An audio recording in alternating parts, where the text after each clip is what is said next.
I'd like to, we're pleased to have Emily Bounds with us today. She is with, she's the Action Senior Organizer for Action, is it Action Group or Action Committee or Action Works? Okay.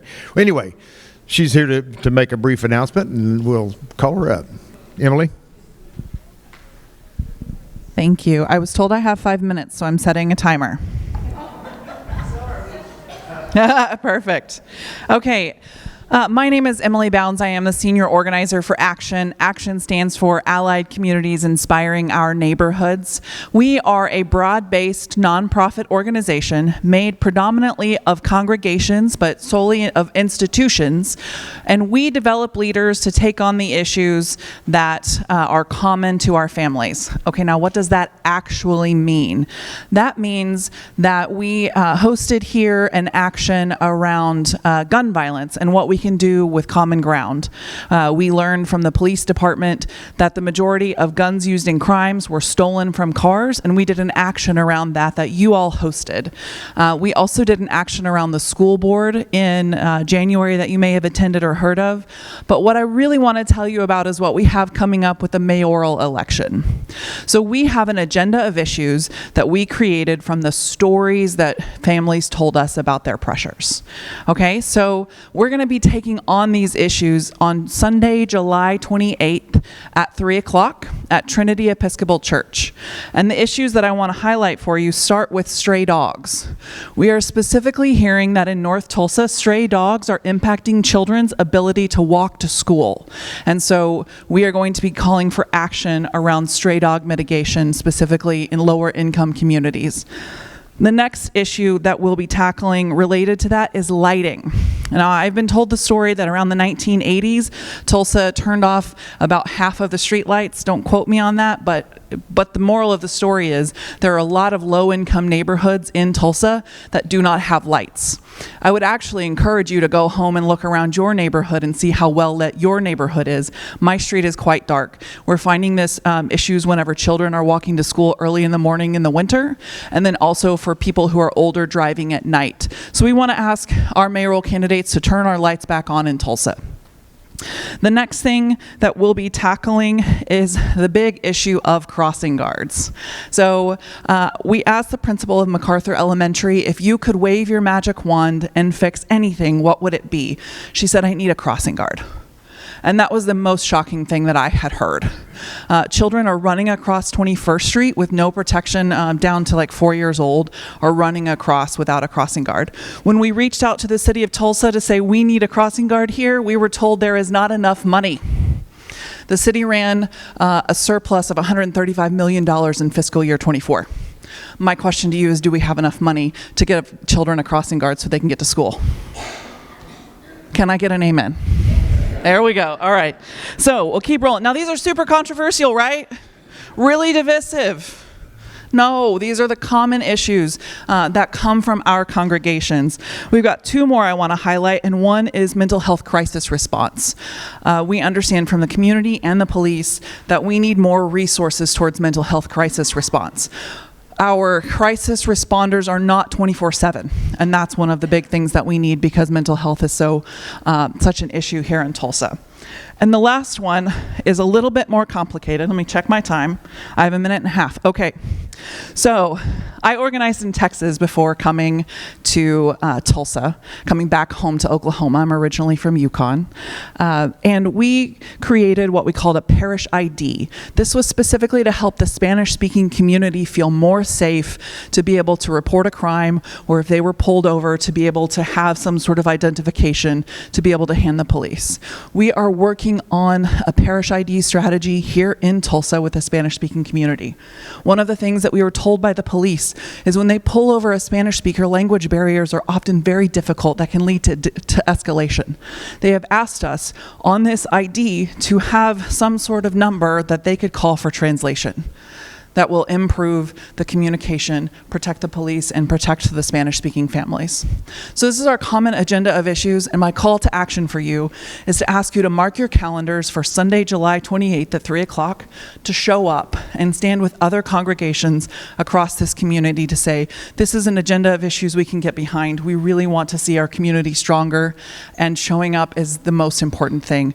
I have a few flyers. I did not realize how big you all were, so I didn't bring enough, but we are going to get the information for the registration out to you in an email, and I think I hit my 5 minutes. 12 seconds left. Any questions? Yeah. If I could, I'd like to put a plug in for the group. Oh, thank you. I attended one of the school board candidates, and they do a great job. It's nonpartisan. It's not a debate. They give everybody equal opportunity. It's in the session to speak their mind, and you get a better sense, I think, from that than you would from the debate as to who you would want to support. So Thank you. Thank you so much. Another question?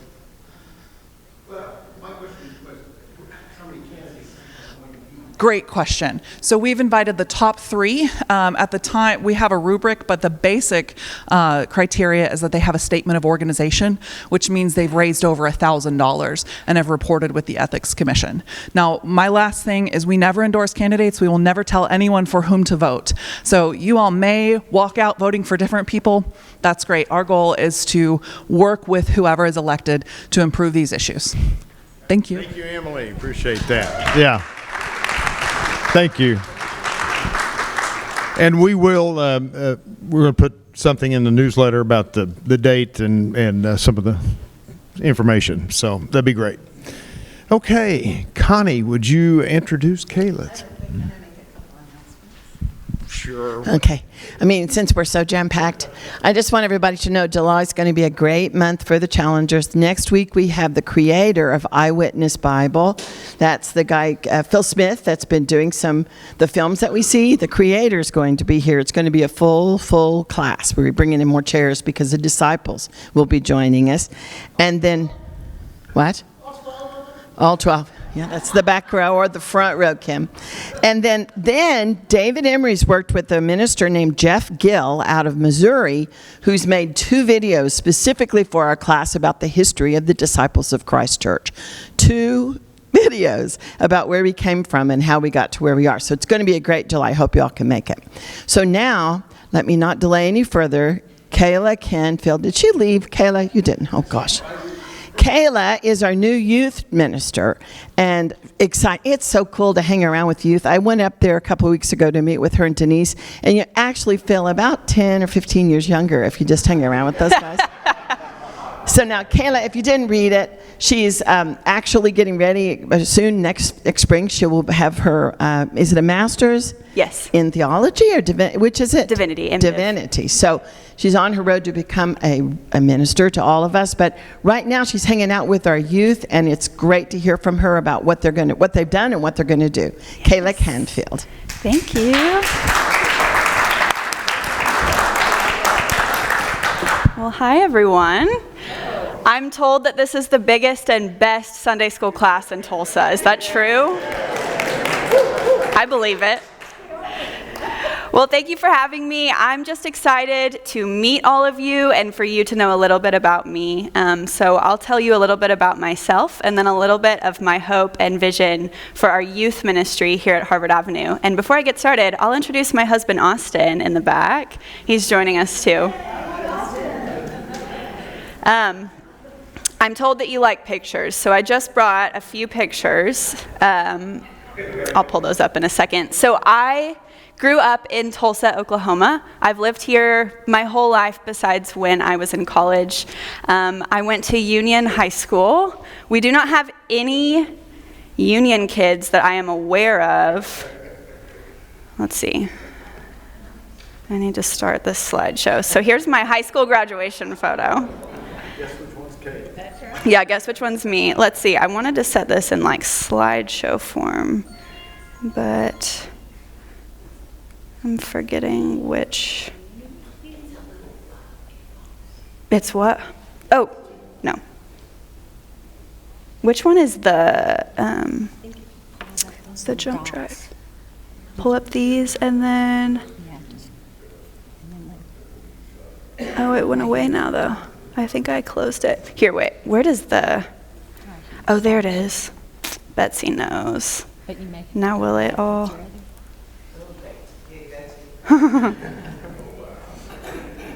Oh, I think that I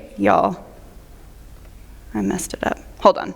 I have it on this jump drive. I just need to open the jump drive so I can have all 5. Here. Oh, scan and fix. Okay, well, we may just not have it. Oh, there we go. Y'all, listen, just because I'm young doesn't mean that I'm really good at technology, okay? So if I go like that, and then slideshow, now will they all 5 be in there though, or will it? Look at that. Okay, here we go. So yes, I graduated from Union High School. I loved Union, go Red Hawks. I told our students, we need to recruit more Union kids, guys. Where's all our Union friends? So that was my high school experience. I also grew up going to South Tulsa Baptist Church on 101st and Sheridan. Then I went to, so yeah, I was raised SBC, very SBC until I was 22. I'll get to that. So I went to Oklahoma Baptist University. This is at my college graduation. These are all of my grandparents, my parents, my sister. So went to OBU. OBU is where I met Austin. When we met, I was a science major, planning on going into the medical field. I wanted to be a physician's assistant. Austin was a student ministry major and wanted to be a youth pastor. Now, I am in student ministry and Austin is an attorney. So I always tell our students, if you're feeling really anxious about picking your major, don't be. You may not use it, and that is okay. Austin, let's see, I graduated in 2019. He graduated in 2017, went to the University of Tulsa for law school. That's really what led us to ending up back in Tulsa. He grew up in Tulsa as well. So then we had a pandemic wedding. We were married in August of 2020. We wore masks and distanced the chairs and just took our masks off for photos. So it was a little bit weird, but we made it work. So these are all of our best friends. These are my dogs. I do not have kids. I have fur babies right now. So this is Cash and Bella, and this is our first home, our condo, which we just moved out of and bought our first house a few months ago. And so this is the last family photo that we've taken together at our new house that we are still slowly getting moved into. No one told me how long it takes to unpack. We moved in Easter weekend and we're still working on that. So I'll tell you a little bit about how I ended up in student ministry. Like I said, I was raised Southern Baptist, and every summer in college, I would volunteer at a cancer hospital that my mom worked at, and I would intern at my student ministry that I grew up at, South Tulsa Baptist. And I loved both, but every time I was at the hospital, I would think, oh, I wonder what they're doing at the church. I wish I was there. And just realized, I don't know that this is what I love. I don't know that this is what I'm passionate about. It took me 3 summers of that tension to finally realize, I don't know if medical is what I'm supposed to be doing with my life. So I had a emotional breakdown a year before I was supposed to graduate from college, where I was like, God, what is it that you want with me? And it was time to apply for grad school, time to apply for PA school. I really didn't want to. So that ultimately led to me making the decision that I was called to ministry. And so I called my parents and I told them, I think this is what I'm supposed to do. My parents have been very supportive of me for most of that decision, switching from med to ministry. And so that is how I ended up in ministry. I was able to add a Bible minor and graduate with that science degree and a Bible minor. we moved back to Tulsa, and I started working at a Southern Baptist church here in Tulsa, which was a great experience, but I was starting to question, is this the denomination that I want to spend my vocational ministry in? Is this where I fit the best? And what really gave me the most clarity was following, I don't know how much of you are familiar with the SBC, but I believe it was 2019, the Houston Chronicle released an article basically exposing the SBC and the sexual abuse problem within it. All of these victims who had been abused within the church, and it had not been handled responsibly. The issues of abuse had not been reported to the police. Everything had been kind of put under wraps. The Houston Chronicle wrote a whole article naming these victims and just exposing the problem. So the Ethics and Religious Liberties Commission, this is the ethics arm of the SBC, had a conference. They always do an annual conference, but their conference in 2019 was dedicated to responding to the sexual abuse problem within the denomination. And so me and my staff went to the conference to learn and listen and talk about how can we be a part of the change in the SBC. That entire conference floored me. It opened my eyes to things I'd never thought of before, problems I'd never seen before. It made me question, is this where I'm gonna spend my life in ministry? And I was sharing a room that weekend with our children's pastor, who was just a year older than me, one of my good friends. And her name's Rebecca, and I asked Rebecca each night, why are you here? Why are you in the SBC? And she would tell me, I want to be part of the change. I said, that's awesome. There's probably God needs people like you. I don't think this is what I'm supposed to do. I don't think I feel safe here. I don't think I want to raise kids here. And so I came home pretty much with my mind made up, and 7 weeks later I moved to a different church outside of the SBC. Thus was the end of my SBC days. Now I will say that I still have so many close friends that are in the SBC that I love, that I think are doing good work.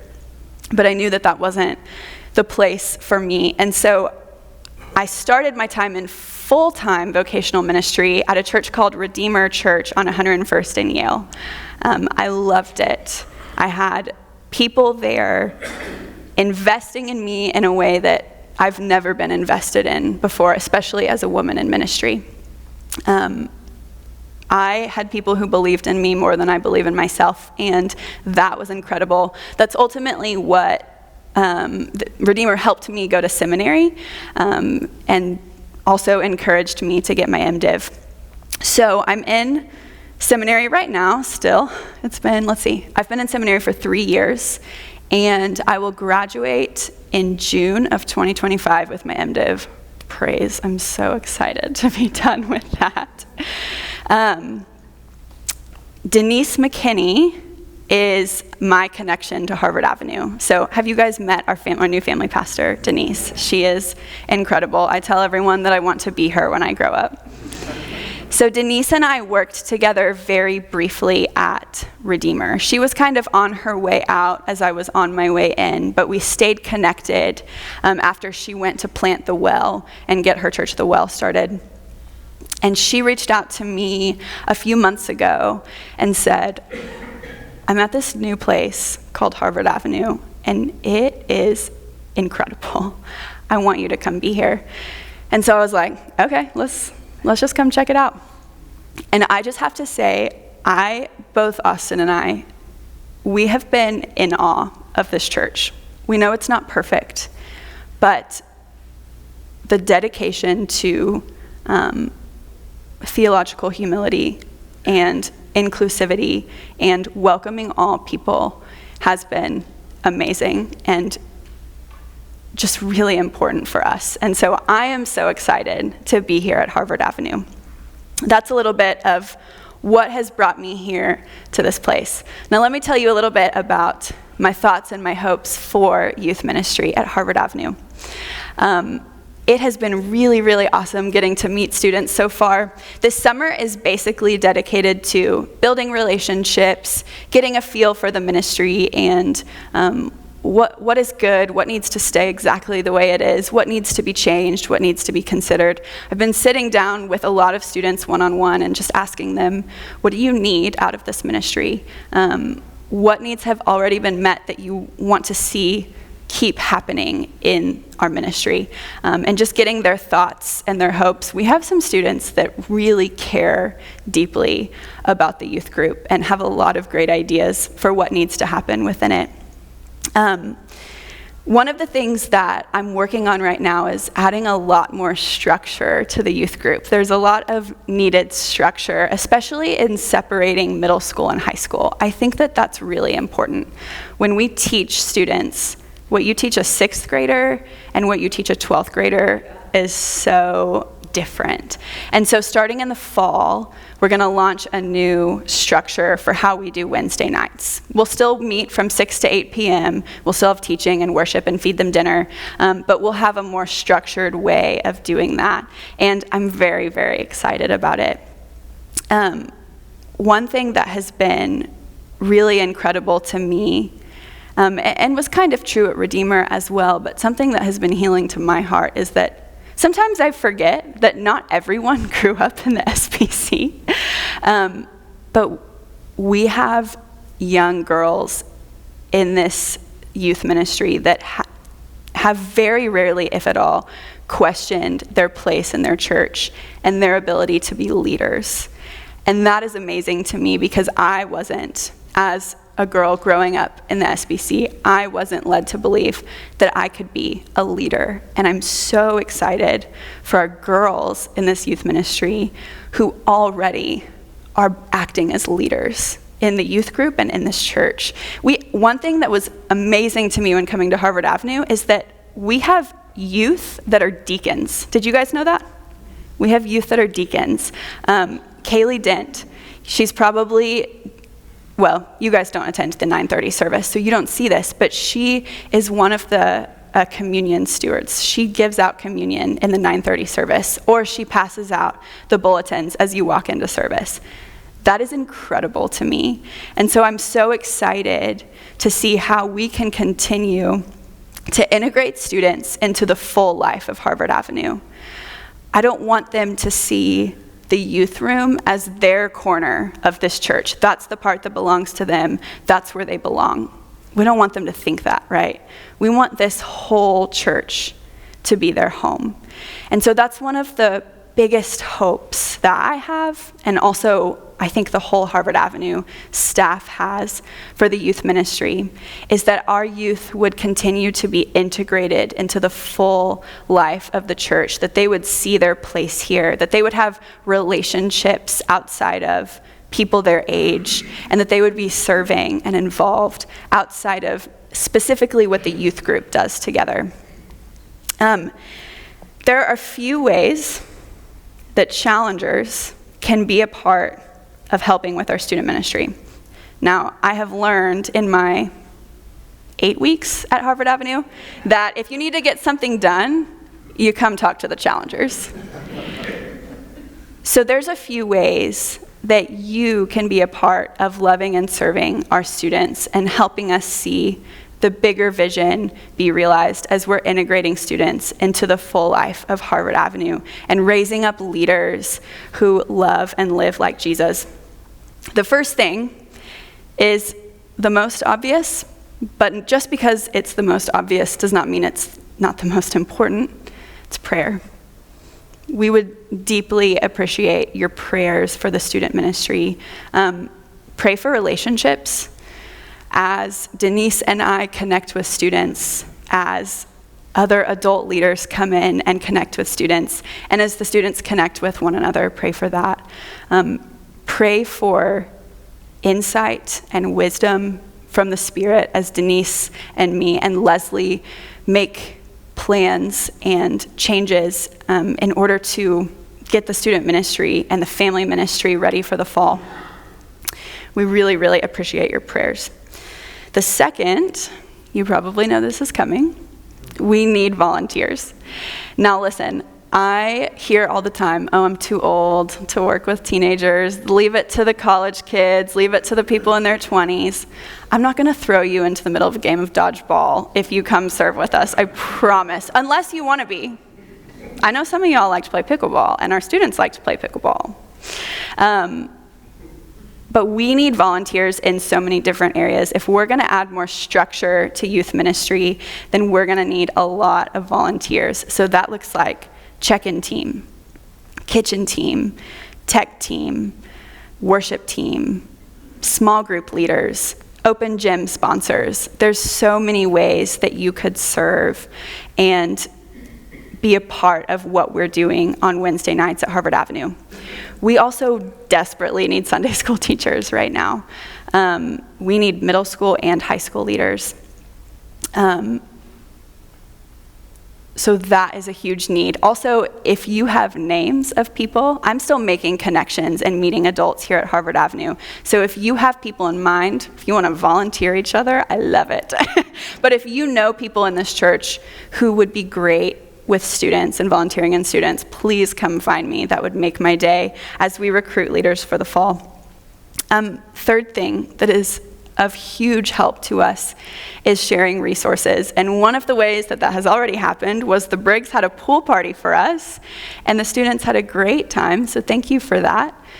There's lots of ways that you can share what you have with our students and help them. Another idea I have in mind that I'm hoping to do this December is we'll do a high school study night where the high schoolers will come up to the church, and we'll just create an environment for them where they can prepare for finals and study. Austin's a coffee snob, so he'll bring his espresso machine and make lattes and coffees. We need people who can help students study for their finals. So what we'll do is we'll ask our students a few weeks out, what finals are you most nervous about? What do you need help with? And then if it's calculus, or it's physics, or it's English, whatever it may be, we've got to have some people in here that can do that, right? But I'll create a list of the subjects that they're most anxious about. And you know what? You don't even have to be an expert at these subjects. Sometimes kids just need to hold their flashcards and quiz them on their flashcards. That would be an incredible way that you can take the gifts that you have, whether it be knowledge or time, and serve our students. And then finally, how you can help serve our students is just through connection. Something as simple as seeing them in the lobby on a Sunday morning and saying hi. Now, some of them might be like, hi. Oh, yeah. And be like, why are they talking to me? It happens, they're teenagers. But some of them will totally strike up a conversation with you. We have some really awesome students, but seek to make connections with them in natural, organic ways in the lobby, or if you're sitting together at church, I think that would be huge for them. I have some ideas for some specific events that we can do in the future, maybe some challengers and youth ministry, or just senior adults and youth ministry. But one specific one that I've done in the past that I love is a Teach Me Tech workshop, where we have lunch together and the students help with technology problems. We did this at Redeemer, and it was awesome. They know how to do all the things. And so we even had one guy who came, and he brought his old phone and his new phone. And he looked at my student, Quentin, and he said, I need everything on here to be on here. Please do it. And Quentin was like, give me 15 minutes. And so I think there are ways that students can also not just be served, but serve here at Harvard Avenue. And we want them to learn that they're not just here at this place to be served, but there are also ways that they can serve Harvard Avenue and beyond in our community. I think I'm doing pretty good on time. Any questions?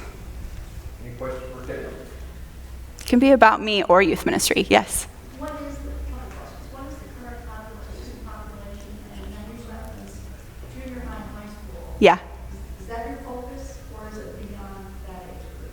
So youth ministry at Harvard Avenue is 6th to 12th grade, and so that is my focus. Middle school is 6th to 8th, high school is 9th to 12th. Numbers are a little bit tricky during the summer because we have so many at camp, on mission trip, or on vacations, trips. A lot of high schoolers work summer jobs. But I was here one Wednesday night before school got out, and I would say we're probably averaging on a Wednesday night about 35 students currently. But I know there are a lot of students who attend on Sunday mornings and have not been connected with the youth ministry at Harvard Avenue. And so there's a lot of students that are already here and need to be reached. Good question. Do some of them bring their friends? Oh, yeah. That's good. We have a huge group. I think that like half of Carver Middle School's 7th grade class comes to Harvard Avenue. Because once one invites a friend, all of a sudden all the friends want to come. Yeah, they definitely bring friends.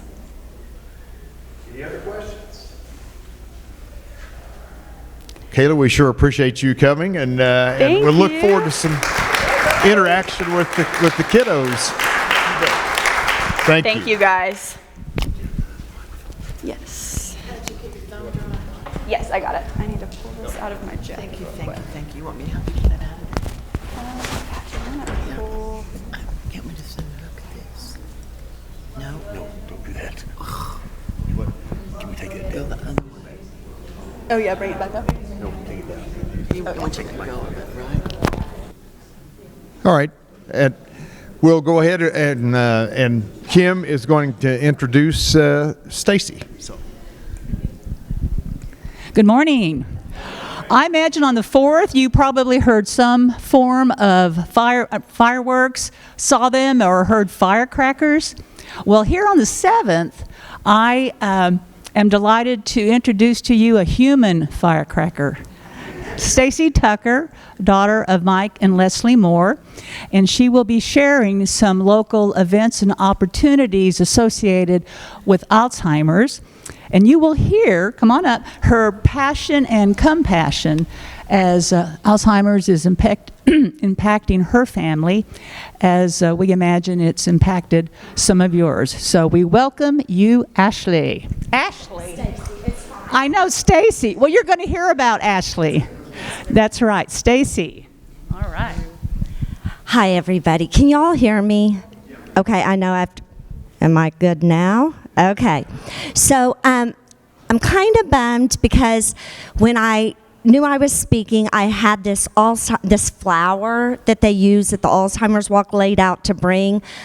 I forgot it. However, I do have flowers on my shoes. And so I do love shoes. I love shoes with flowers. Linda Soder can attest to that. This is a new pair, and the coolest thing of all is there's even a purple flower on here which represents Alzheimer's. So that's kind of a cool thing. So sorry I forgot the big flower. Just look at my shoes if you need to. I appreciate, thank you, Kim, and thank you everybody for letting me come speak with you all today. So sorry. I have to learn to hold the microphone. Practice. As Kim said, I'm going to share something very short and brief, but is very dear to my heart right now.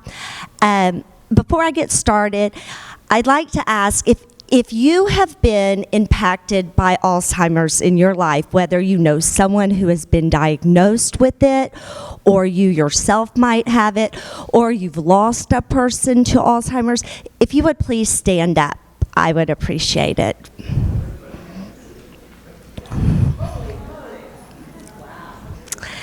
So, as you can see, almost everybody in this room has been impacted by Alzheimer's.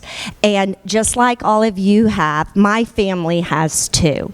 And that is part of the reason I am here today to share my story about that. I do have some notes that I'm going to kind of have to look at, so you're going to have to bear with me because numbers I can't keep them in my mind and memorize all of that. But I do want to let y'all know that in 2024, in the United States alone, an estimated 6.9 million people aged 65 and older are living with Alzheimer's. And over 11 million people are their unpaid caregivers. Of the 6.9 million people living with Alzheimer's, 73% are over the age of 75. So think about that. That's a lot of people. There's other statistics that say that once a person turns 80, 1 in 3 people will have some form of dementia, the way our world is right now. And so the Alzheimer's Association, which you'll hear about in a second, is really becoming a very important organization in our world today. I am here today to talk about how Alzheimer's touched my life. In December of 2022, my younger sister Ashley was diagnosed with early onset Alzheimer's. You would think I would get through this without crying, but it's really difficult still. Early onset Alzheimer's at the young age of 51.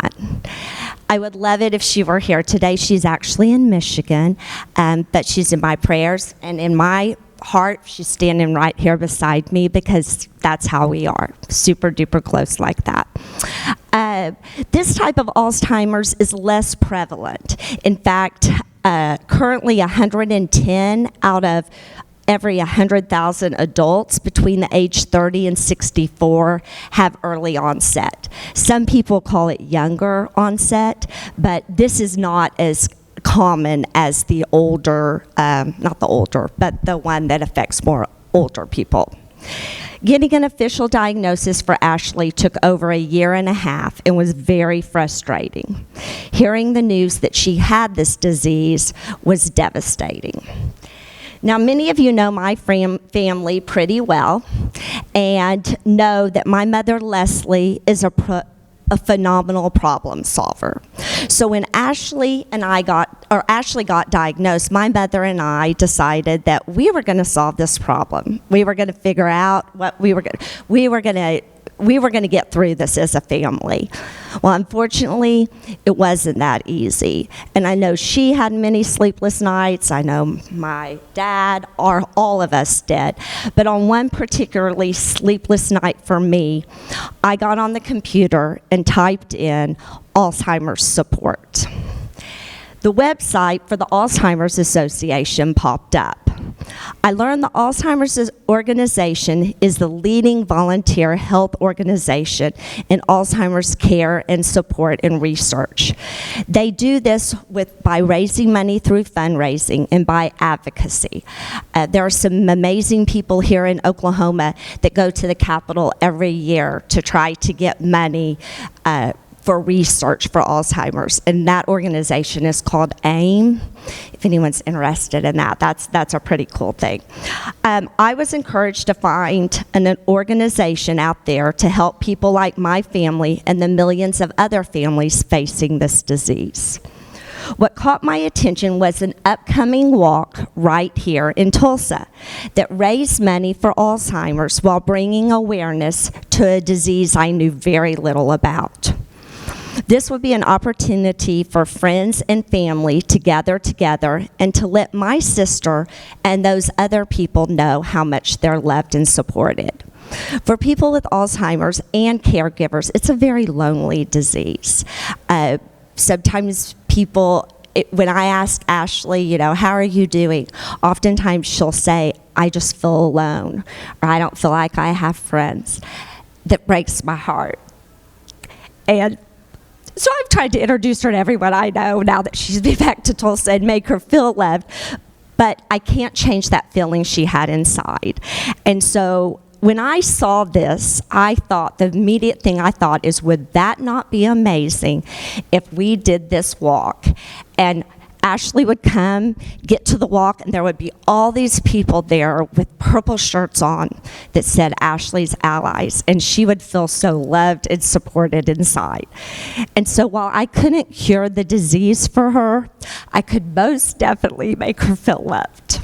And that was something that really became important to me. So important that most people started this long before the race happened. I decided we were going to do this 2 months before.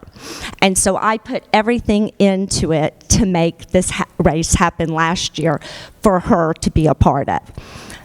Big question, though, was I had to ask her, Ashley, if we do this, you're going to have to let people know you have this disease, because some people don't want everyone to know that they have this disease.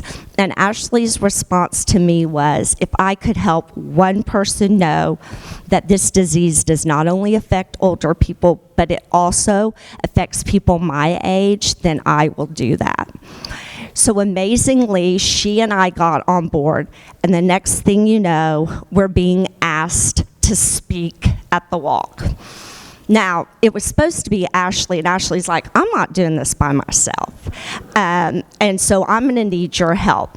Those of you that were there remember this, but it was supposed to be that Ashley was going to speak. We decided to do it. I had a notebook. We were both going to do it together. Share. I read one page, she reads one page.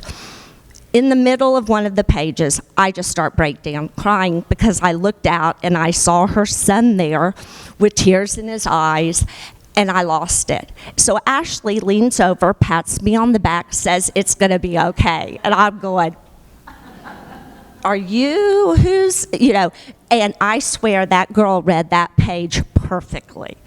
And so it was like she stepped up for me, which is what sisters should do for each other and what we are trying to do for each other. Sorry, let me get a sip of my drink. Mouth got a little dry. Anyway, so what after deciding, sorry, I got a little off track. So after we decided to do this, and Ashley decided that she wanted to get up there and speak, we did. And it was an amazing event. But it made me wonder a little bit about what were past events like, because I'll tell you what, it was an amazing event to be a part of.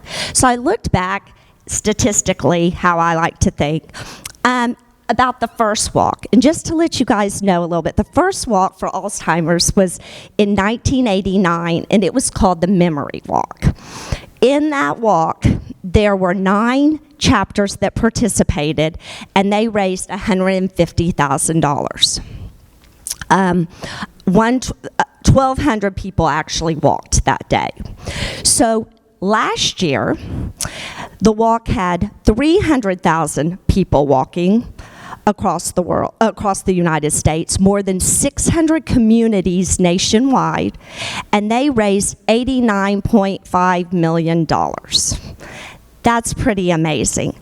But the coolest thing of all, in that 600 communities that participated, Tulsa was 21 for the amount of money they raised, which was $790,000. That's pretty awesome. Number 21. So I'm here today because I want to be a part of that raising money. And last year we did great thanks to some wonderful donations from many of you all. But a lot of times when people ask you, hey, come be a part of our team, do the walk with us, they're like, what? Where does the money go? I mean, so I have a little bit of information about that super quick. Give me a second to open this up. So for us personally, for my family, I found out some cool things that the Alzheimer's Association does. One thing is they have 24-hour counseling service, or if you have a question, it's a hotline. You can call. They have a doctor, a counselor on there to answer any of your questions. That's where part of the money goes. You've probably heard about some new drugs that have recently come out for Alzheimer's. That's another thing they do. They give money towards that research, and that money is used to help and come up with treatments, clinical trials for people, a lot of outreach. The other thing is, I read about it on a computer, the Alzheimer's Association. There are people that go out there to like lower income areas and people that might not know about it who too have Alzheimer's, who can find out information, and the Alzheimer's Association will reach out and help these people free of charge. Another big thing that they do is sorry, let me grab this one thing. Give me a second. They have these lovely little pamphlets that say, like, living with Alzheimer's disease. They have all this literature. I know some of you, even in this room, have gone up there just to see what it's like. It's at 61st and Sheridan. You will leave with a folder this big of all this literature, all this information, places to reach out. They're willing to come to your family's home or the person who's ill's home, and they will set up your house for you to help it so that you all can live a peaceful life. They are there with you every step of the way. A lot of people don't know that this is even out here. I didn't, and for my family, it was so beneficial. So what I'd like to do now real quickly is show you guys a video, just a little blurb. We're going to get finished a little early, but I want to show you a little blurb about from the walk. Hi, I'm Ashley.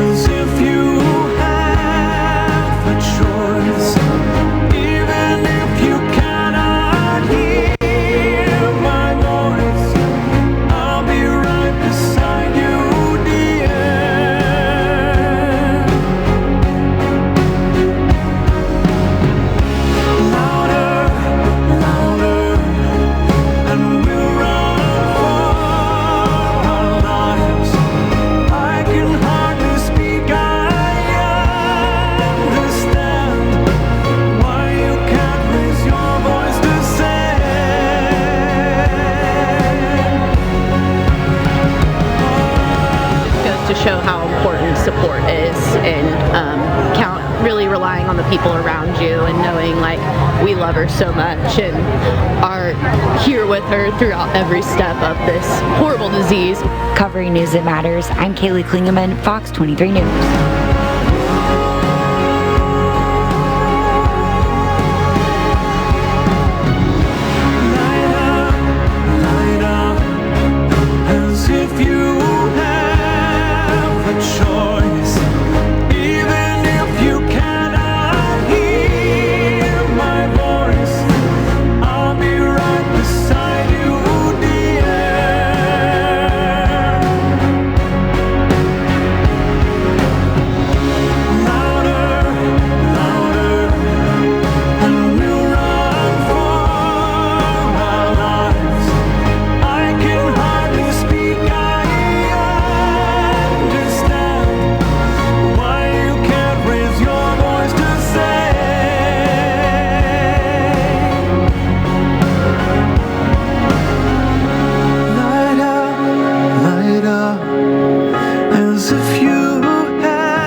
So, as you guys could see, you do have some rock stars in this classroom, some actors that are very famous on here, but some of the things that really stuck out to me from the walk were, I believe it's Boulder Avenue, is when we first got to the walk and the walk began, and you looked down that street and you just saw a sea of people in purple shirts.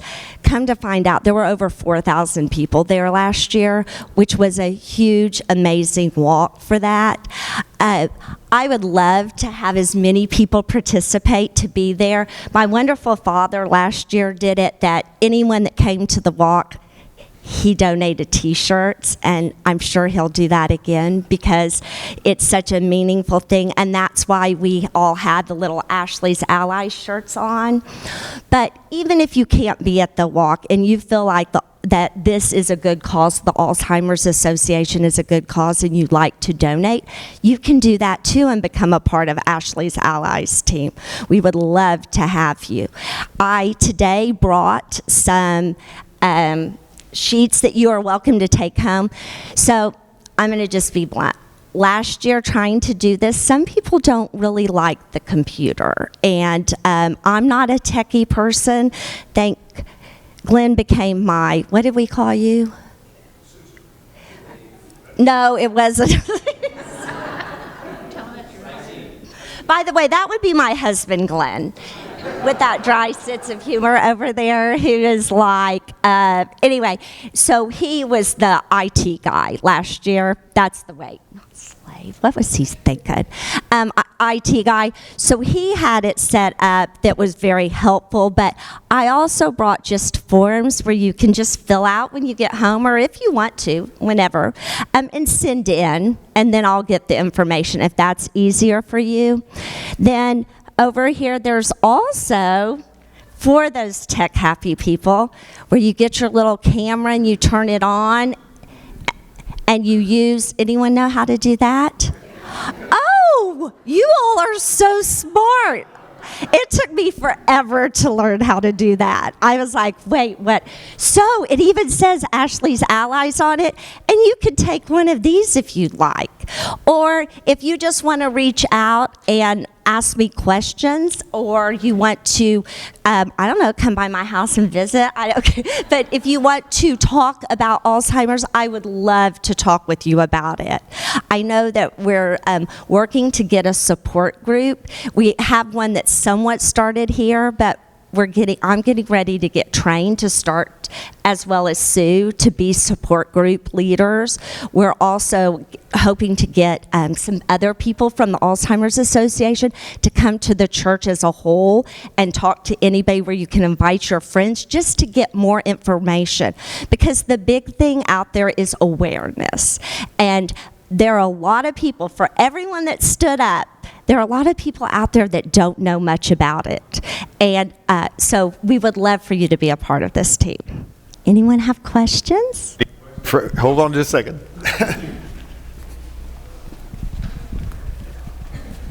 Thank you for your talk. It's absolutely so informative and eye-opening and such. My question is your sister Ashley in a clinical trial for any of these research drugs that are coming on the market? Thank you so much for asking that. So unfortunately, like I said, for a young person, in order to get help, you have to want to get help. And there was a lot of denial initially. To finally get her into a doctor, it took over 1.5 years for her ultimately to be diagnosed. Fortunately, at that point, she was past the stage that she could be a part of any trials, which was heartbreaking. Now, there are some other ones coming out, but if you notice, the biggest thing about Alzheimer's is early detection. That is one of the things. They're ultimately hoping someday to have a blood test that will be able to tell if you have amyloids. And in fact, that's happening in some other countries. But unless you did that, or went to a doctor, you wouldn't know. And so there's a point where the medication isn't as beneficial. Thank you for asking that, though, question. Anyone else? Questions? Yep. Yes.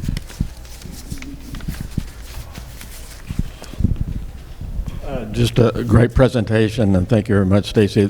Just for information, published last month, there was an article from Dean Ornish, who I know as a cardiologist. He's a world-renowned cardiologist that has been involved in intensive lifestyle management of heart disease, and he has proven objectively with scientific testing that he can actually prevent and reverse heart disease. He is now doing the same thing with Alzheimer's, and he had published his paper last month. And it has to do with intensive lifestyle management in terms of improving and cognitive impairment. That involves exercise, that involves a plant-based diet, that involves 1 hour a day of meditation or prayer or something like that, and finally involves support groups. And so there is data, scientific data, to say lifestyle management is of value as well. That is very, very true. And another big one they've talked about is sleep. plays a big, huge role in it too. And so there's a lot of literature out there, but management, and in fact, if they get someone to come here and talk about it, they'll talk about those management lifestyles that are super important. I will give my sister a big boost on this. That girl does exercise an hour every single day, and she is trying very hard to make those lifestyle changes. And but as people today, you know, we could all go home if it doesn't rain and go for a walk, and that'd be great to start our exercise and using our brain, playing games, reading. I know a lot of you out there play Mahjong. I started doing that just for my brain too. So things like that make you use your brain are really important. Okay, we got time for one and a half questions here. All right. Well, thank you, Stacey. We really appreciate that. Thank you, guys. Thanks for coming.